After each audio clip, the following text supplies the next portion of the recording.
Quais estruturas são responsáveis pelo movimento do corpo humano? Como nós nos sustentamos e não caímos? E como nossos ossos conseguem ser tão resistentes? Você deve ter se perguntado. Todas essas perguntas estão relacionadas a um único sistema do corpo humano, o sistema locomotor.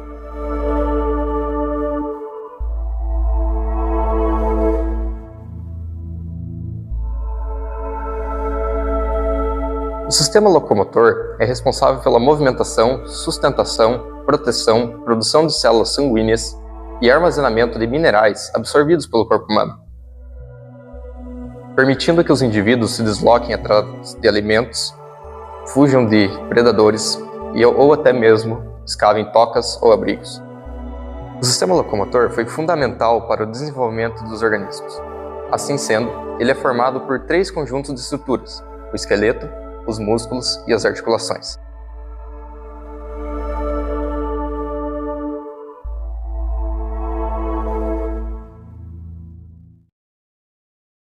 O esqueleto humano é constituído por ossos que atuam na sustentação do nosso corpo. Ou seja, se não os tivéssemos, seríamos grandes massas molengas ambulantes. Além disso, é claro, servem de armazenamento para alguns minerais, como cálcio e fósforo. E nos ossos que possuem medula óssea vermelha, são também produzidas células sanguíneas, servindo para a proteção de sistemas mais frágeis do nosso corpo, como o sistema nervoso central, que é protegido pelo crânio e pela coluna vertebral, e os órgãos vitais presentes no tronco, como o coração e os pulmões, protegidos pelas costelas. O esqueleto pode ser dividido em axial, constituído pelos ossos que formam o eixo principal do corpo, ossos da cabeça, pescoço, tórax e abdômen, e apendicular, constituído pelos ossos que formam os membros. Esses 2 esqueletos são unidos pelas cinturas escapular, a escápula e a clavícula, e pélvica, os ossos do quadril.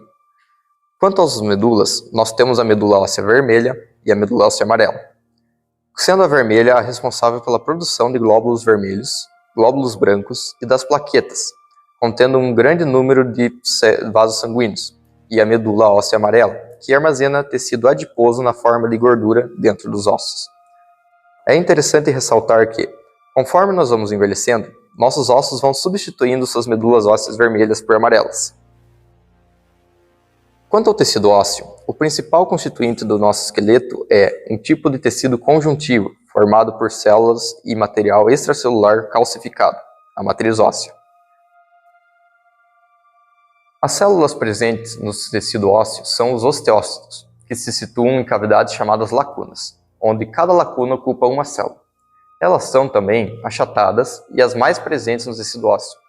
Essas células fazem contatos uma com as outras, ou entre elas e os capilares sanguíneos através dos canalículos, para transferir moléculas entre si, garantindo a troca de substâncias. Os canalículos são essenciais para essas células, pois a matriz calcificada impede a difusão de substâncias. Os osteócitos estão também relacionados à manutenção dos ossos, mas não conseguem realizar a tarefa rapidamente. Temos também presente os osteoblastos, que são produtores da parte orgânica da matriz. Além disso, também produzem 2 fundamentais proteínas, a osteoquitina, que facilita a deposição de cálcio nos ossos, e a osteocalcina, que controla o processo de mineralização dos ossos, estimulando a atividade do osteoblasto. Quando essa célula fica presa nas lacunas, após a síntese de matriz, é chamada de osteócito. Já os osteoclastos, que são células gigantes, resultados de uma fusão de várias outras células, estão associadas à reabsorção óssea, devido à liberação de enzimas que garantem a quebra dos sais minerais da porção proteica. É simples. É como se os osteoblastos fossem os pedreiros construtores de novos ossos e os osteoclastos fossem demolidores dos ossos antigos.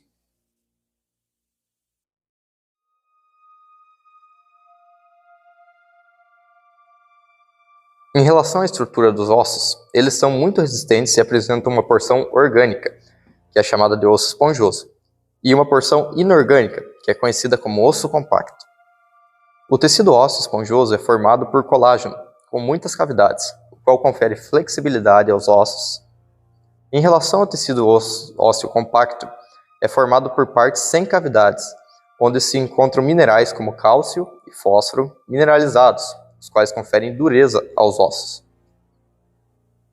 Essas duas partes dos ossos são fundamentalmente importantes, pois, sem o tecido esponjoso, nossos ossos seriam quebradiços igual um giz escolar. E sem o tecido compacto, nossos ossos seriam moles igual uma borracha, que usamos todo dia na escola.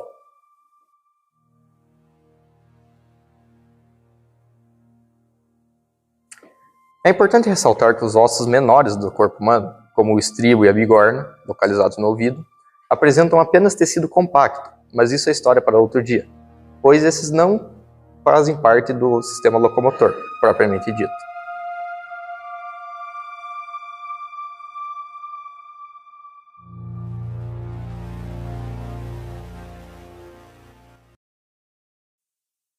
Mas agora, você já se perguntou o que aconteceria se nós não tivéssemos músculos? Nossa convidada especialista, Cadu Glovatsky, tem a resposta e vai explicar mais sobre essa parte do corpo para nós. Bom, a resposta é simples. Nós ficaríamos parados, igual uma planta. Isso se dá por conta de que o músculo é fundamental para a nossa sobrevivência, por conta da movimentação do corpo humano. Então ele ajuda a realizar tarefas diárias como correr, andar ou até mesmo se reproduzir.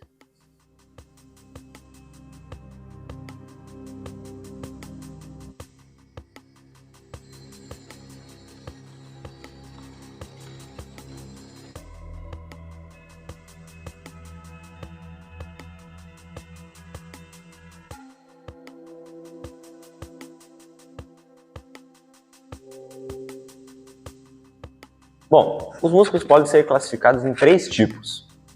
A musculatura lisa, a musculatura estriada cardíaca e a musculatura estriada esquelética. Na qual, hoje vamos nos aprofundar mais, pois ela é o que participa do sistema locomotor.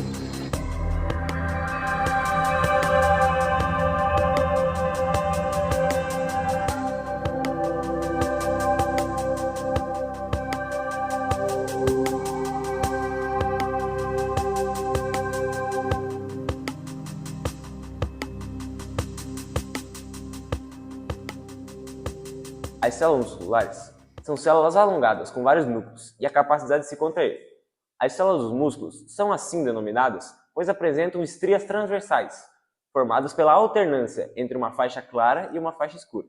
A faixa clara recebe o nome de banda I e apresenta filamentos contraíveis finos, denominados de actina. A faixa escura também apresenta os filamentos finos, porém também apresentam os filamentos espessos, denominados de miosina. Quanto à sua estrutura, os músculos são constituídos por agrupamentos de feixes. A fibra muscular é uma unidade fundamental na estrutura do músculo. Cada fibra apresenta-se envolvida por tecido conjuntivo denominado endomísio.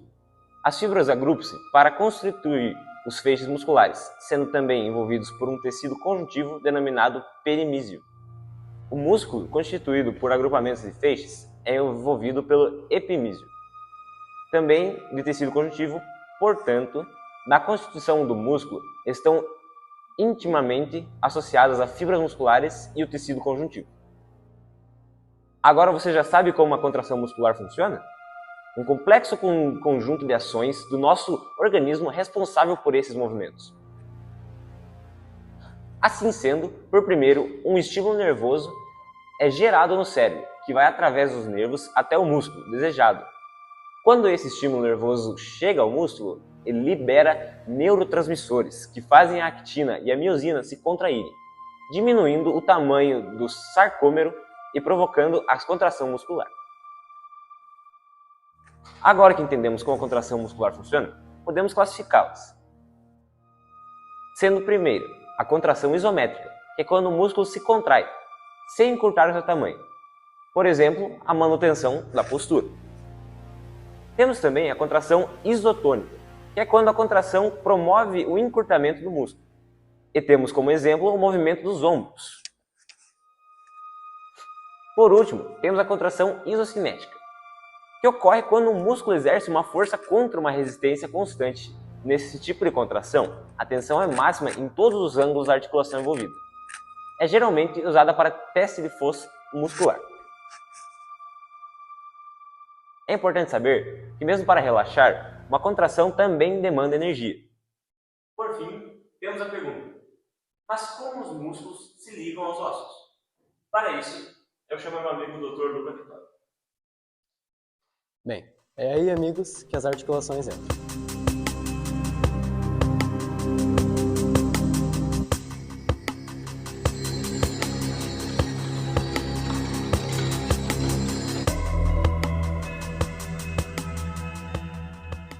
A configuração de uma articulação determina o grau e o sentido do movimento possível. Por exemplo, as articulações do ombro, que têm o formato de esfera, e soquete, permitem rotações para dentro e para fora, bem como os movimentos dos braços, para frente, para trás e para os lados. As articulações dobradiças dos joelhos, dedos da mão e dedos do pé permitem apenas dobrar e abrir os dedos. Os componentes das articulações proporcionam estabilidade e reduzem o risco de dano por uso constante.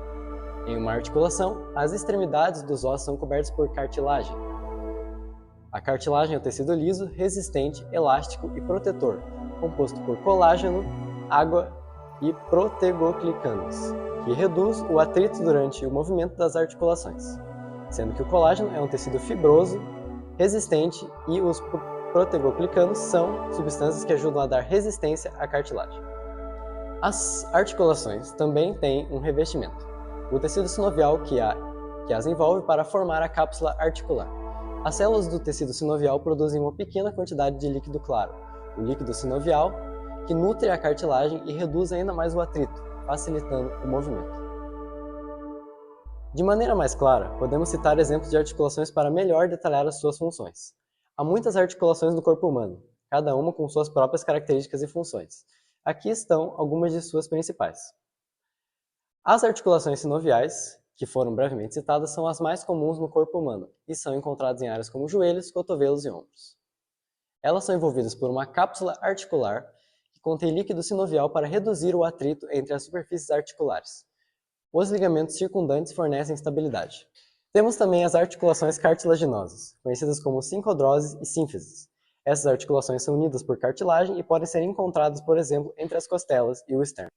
Enquanto as articulações fibrosas, conhecidas como sinartroses, elas são unidas por tecido conjuntivo fibroso e oferecem quase nenhuma mobilidade, e são encontradas, por exemplo, nas suturas cranianas.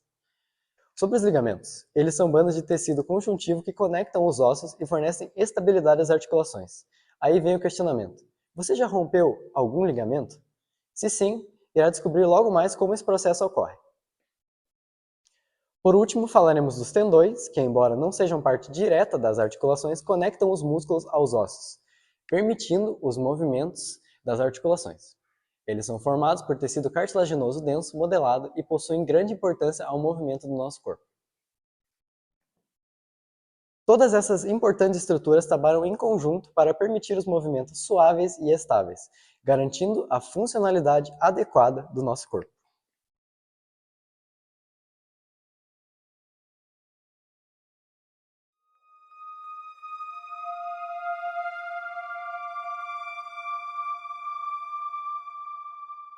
A partir daqui, esperamos que tenhamos esclarecido todas as suas dúvidas sobre o sistema locomotor. Sem esse sistema, os mamíferos e grande parte de outras classes dos animais não teriam a capacidade evolutiva que apresentam nos dias de hoje.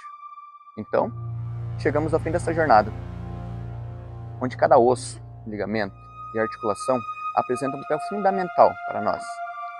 Então, por isso, nós esperamos que possamos sempre articular nossos movimentos com precisão e ligar nossa jornada com determinação. Lembrando-nos do que, mesmo nos momentos mais desafiadores, estamos todos unidos em busca da próxima conquista. Agora, sairemos lá fora e nos questionaremos: quais as principais doenças afetam o sistema locomotor?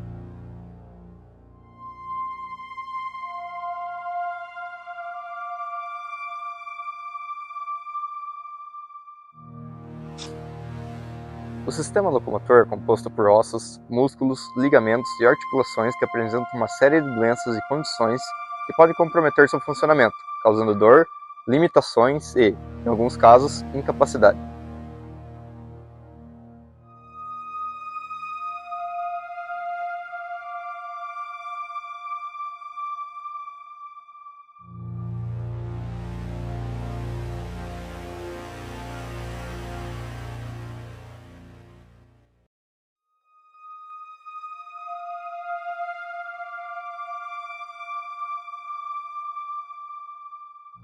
conversamos com especialistas para entender melhor essas doenças. O Dr. Wellison Pereira, reumatologista, nos explica. Olá, boa tarde. Bem, quando falamos em doenças ligadas ao sistema locomotor, é muito importante dividir em dois fatores principais que causam essas doenças. O fator genético, que é quando algum indivíduo da família já apresenta algum caso da doença, né? E o fator também que como você vai levar sua vida, a alimentação, se você faz exercício, tudo, que são fatores que decorrem durante a vida do indivíduo e que não é fatores genéticos, né?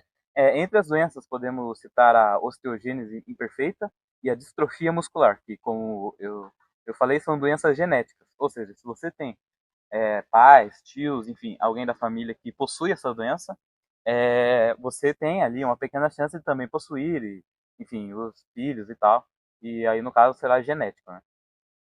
As doenças adquiridas, muitas vezes relacionadas ao estilo de vida, incluem artrite, osteoartrite e problemas decorrentes de lesões esportivas ou acidentes. Com isso, concluímos: a prática regular de exercícios físicos e uma alimentação equilibrada e o cuidado com postura adequada são essenciais para prevenir essas condições e manter o bom funcionamento do sistema locomotor. Manter a saúde do sistema locomotor é fundamental para uma vida ativa e plena.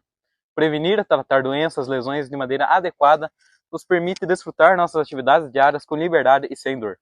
Agora, vamos conhecer as principais doenças que afetam o sistema locomotor.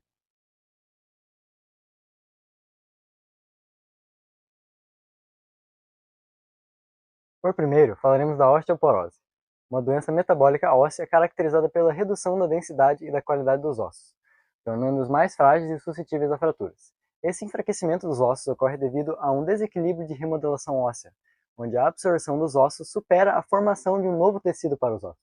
Fatores de risco incluem envelhecimento, especialmente em mulheres pós-menopáusicas, devido à queda dos níveis de estrogênio, histórico familiar de osteoporose, baixa ingestão de cálcio e vitamina D, sedentarismo, tabagismo, consumo excessivo de álcool e algumas condições médicas e medicamentos que afetam a saúde óssea.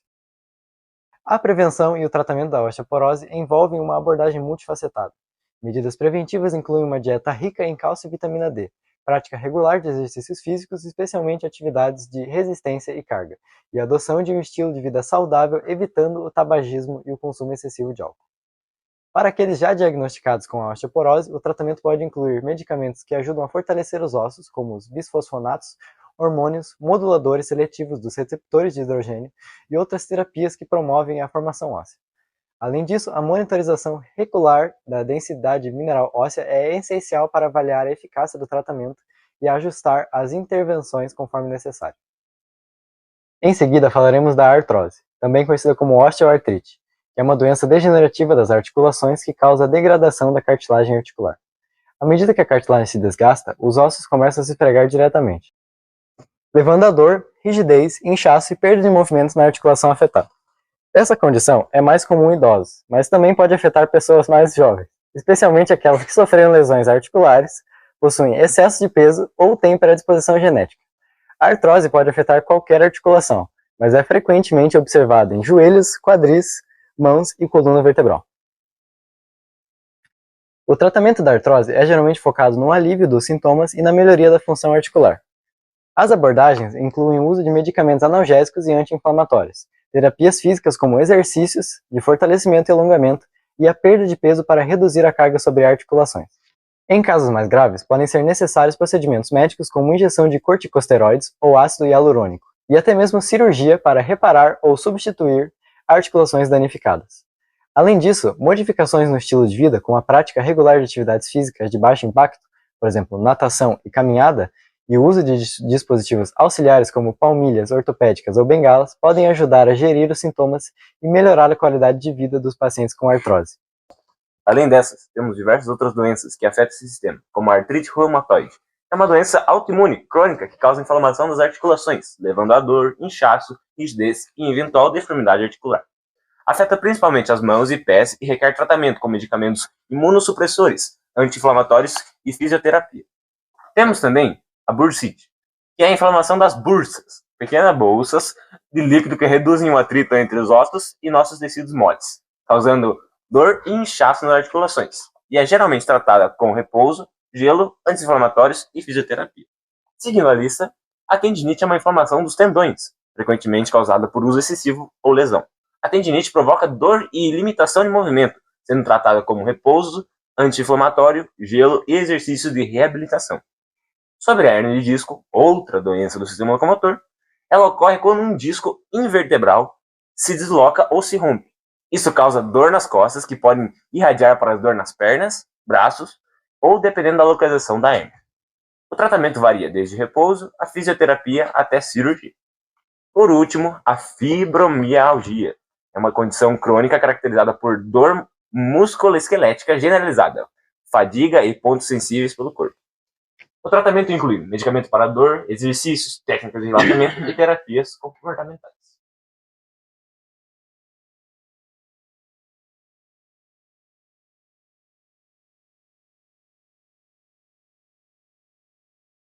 Bem, tendo isso em vista, chegamos ao final do nosso documentário sobre o sistema locomotor.